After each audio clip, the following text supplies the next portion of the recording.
Bonjour à tous, vous écoutez Parlons d'Europe, émission animée par la Maison de l'Europe de Tours, Centre-Val de Loire, centre d'information Europe Direct. Nous partons aujourd'hui en Espagne et plus exactement en Galice avec Jessica Rodriguez-Vasquez, jeune espagnole, volontaire européenne dans le cadre du Corps européen de solidarité. Bonjour Jessica. Bonjour. Merci d'être avec nous aujourd'hui. Alors, tout d'abord Jessica, pourriez-vous vous présenter un peu s'il vous plaît ? Oui, bien sûr. Je m'appelle Jessica, j'ai 23 ans. J'ai étudié le travail social et je suis ici en train de faire volontariat européen à la Maison de l'Europe de Tours. Et je viens d'Ourense, une ville en la Galice. Donc justement, la Galice, donc une région d'Espagne. Et est-ce que vous pouvez nous dire où se trouve la Galice ? Oui, la Galice est située dans le nord-ouest de l'Espagne, juste du sud de Portugal. Il est divisé en 4 provinces, A Coruña et Lugo au nord, de gauche à droite, et Pontevedra et Ourense au sud. La capitale est Saint-Jacques-de-Compostelle, située plus ou moins au centre du territoire. Et il y a 2 millions et demi d'habitants. Donc province, c'est un peu l'équivalent finalement de notre département. Oui, c'est ça. D'accord. Et la capitale, c'est Saint-Jacques-de-Compostelle. Oui. Alors, quelle est un peu l'histoire de cette région ? C'est un peu difficile de résumer l'histoire, mais je vais essayer de mentionner les moments plus représentatifs. Au cours de la préhistoire, différentes tribus celtiques se sont installées en Galaïque, nom ancien qui a évolué pour la Galice actuelle. Après les Celtes, sont venus les Romains avec les Latins, et il est né les Galiciens. Donc le galicien finalement est issu du latin. Oui, c'est ça. D'accord. Et puis les Suèves sont arrivés et ont créé les royaumes suèves de Galice. Donc les Suèves qui étaient un peuple germanique. Oui. D'accord. Et les royaumes suèves de Galice, c'est un de leurs premiers États de l'Europe. Et passant au 9e siècle, un des événements plus importants pour la Galice a lieu. Le roi Alphonse II trouve les tombes de l'apôtre Santiago au Saint-Jacques. Saint-Jacques. Ouais. Et ordonné de construire la cathédrale de Saint-Jacques-de-Compostelle. Donc 9e siècle, événement majeur, découverte du tombeau de Saint-Jacques-de-Compostelle et construction de l'église. Oui, c'est très important parce qu'après cet événement, la Galice devient, avec Jérusalem et Rome, un lieu de pèlerinage pour l'Europe. Avec les fameux chemins de Saint-Jacques-de-Compostelle. Oui. Déjà au 19e siècle, après un grand mouvement migratoire vers l'Amérique, la Galice essaye de se rétablir un petit peu et la resurgence commence qui tente de raviver et d'améliorer la langue et aussi la culture galicienne. Cette tentative est arrêtée par la dictature de Franco au XXe siècle, marquée par la répression. Après la mort de ces dictateurs, la démocratie s'est installée et avec elle, la constitution espagnole et les statuts d'autonomie arrivaient. Et actuellement, les partis populaires, la droite, gouvernent la Galice, mais le 5 avril prochain, nous aurons des élections pour élire les nouveaux parlements galiciens. Merci Jessica, nous vous retrouvons juste après la virgule.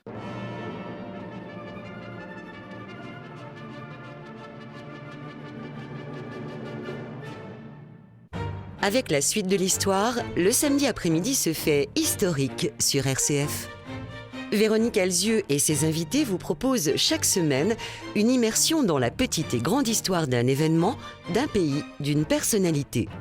La suite de l'histoire, l'intégrale, le samedi à 16h.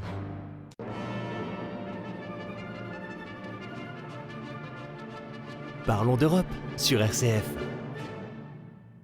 Parlons Parlons d'Europe, émission animée par la Maison de l'Europe de Tours Centre-Val de Loire, centre d'information Europe Direct. Nous parlons aujourd'hui de la Galice, région du nord de l'Espagne, en compagnie de Jessica Rodriguez-Vasquez, jeune volontaire européenne. Alors Jessica, nous sommes revenus sur vous-même déjà dans un premier temps, sur la Galice, donc la situation géographique de la Galice, sur un peu d'histoire en Galice.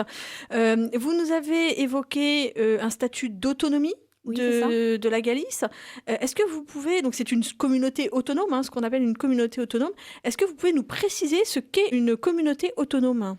Oui, une communauté autonome, c'est défini comme une entité de type territorial et administratif qui joue une certaine autonomie au niveau législatif avec ses propres représentants et pouvoirs administratifs et exécutifs aussi.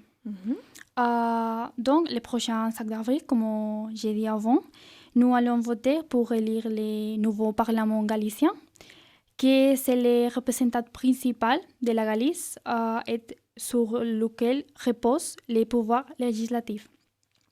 Il est composé de 75 députés élus au suffrage universel au scrutin proportionnel pour une durée de 4 ans. Et la possibilité de voter pour les Galiciens qui sont résidents à l'étranger, comme moi, est garantie par la loi. Et ensuite, j'ai trouvé important de marquer 2 actions qui sont déjà approuvées pour les parlements galiciens pour lutter contre le vieillissement de la population, qui c'est un grand problème aujourd'hui à la Galice.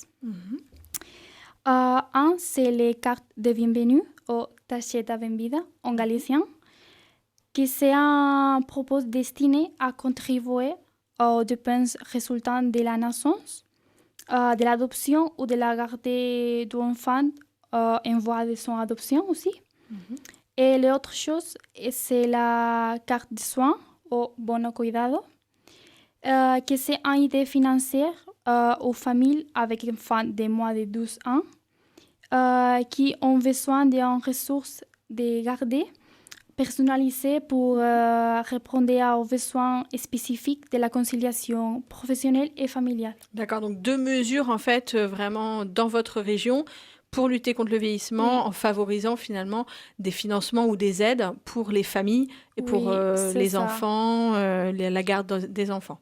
Et ça, c'est possible pour la certaine autonomie que le Parlement a. D'accord. Donc 2 exemples concrets. Alors, est-ce que vous pouvez aussi nous en dire un peu plus sur la langue, la culture et le tourisme en Galice ? Oui, bien sûr. Les cultures galiciennes est loin de ce que les étrangers normalement comprennent par l'Espagne. Les flamencos, les guitares. Ça, c'est les stéréotypes espagnols. Oui. Donc, les cultures galiciennes, les folklore galiciennes, est plus proche de la musique folk, avec les cornemuses, son propre costume, qui c'est totalement différent des costumes des flamencos, par exemple. Donc, la culture celte, finalement, est encore très vivace. Oui. D'accord. Et les musiques traditionnelles, c'est la muñeira. Et après, comme France et le reste d'Espagne, les cultures gastronomiques, c'est très important pour nous. Vous trouvez donc différentes variétés de plats à travers de la géographie galicienne. Mais en général, les plus typiques sont les poulpes à la galicienne, empanadas, des thons, des viandes, des fruits de mer, etc. Il y a 1000 variétés d'empanadas. Et aussi, bien sûr, les coquilles Saint-Jacques, etc. D'accord. Et puis comme dessert, nous avons des filloas. Elles sont très similaires aux crêpes françaises. Aussi, les oreilles de carnaval, pendant cette période de carnaval, qui en galicien c'est entroido. Et aussi les gâteaux Santiago, Donc Saint-Jacques, Santiago, Saint-Jacques, oui, c'est ça.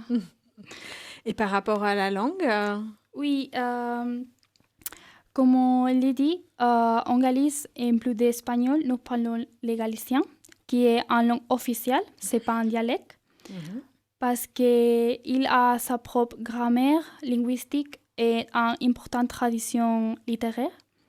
Nous avons un écrivain comme Rosalía de Castro, qui c'est un des plus importants poétesses espagnoles du XXe siècle. Donc, elle écrit en galicien. Oui, c'est ça. D'accord. Et après, il y a un mot de base pour apprendre, comme dit bonjour. Bonjour, Anna. C'est bon dia. Beau dia, d'accord. Bonsoir, c'est buenas tardes. Merci, c'est gracias. Et après, je m'appelle Jessica. Je suis de Ourense. C'est eu chamo-me Jessica. Eu son de Ourense. Donc, c'est assez similaire à l'espagnol, mais il y a aussi quand même des différences. Oui, c'est différent, c'est similaire à l'espagnol et aussi le portugais, mais c'est différent. Ouais. D'accord. Et comment la Galice s'inscrit-elle un peu au niveau européen? Est-ce que c'est une région très européenne? En fait, en Galice, nous avons la Fondation Galice Europe qui essaye d'informer les citoyens, promouvoir les mobilités et la coopération, en particulier pour les jeunes, à l'Europe comme dans le reste du monde. Et chercher également à soutenir les entités galiciennes dans ce projet européen. Et en fait, pour la mobilité et la coopération, il y a des programmes qui sont très intéressants et très connus en Galice, qui sont Gale Europa. Ce sont 3 mois de pratiques professionnelles financées dans un autre pays européen. Et aussi les jeunes allemands, qui c'est Juventud no Mundo. C'est un échange de jeunes pour une semaine, frais payés en Italie, la Géorgie ou le Japon. Donc, une ouverture aussi à la fois sur l'Europe, mais aussi sur l'international. Oui, c'est ça. Merci beaucoup, Jessica, d'avoir partagé avec nous un peu de votre région d'origine, la Galice. Très bien. C'était Parlons d'Europe, émission proposée par la Maison de l'Europe de Tours-Centre-Val de Loire, centre d'information Europe Direct. Et je vous rappelle que vous pouvez réécouter nos émissions en podcast sur le site de RCF Touraine ou sur notre site internet www.maisoneuropetour.fr. À bientôt.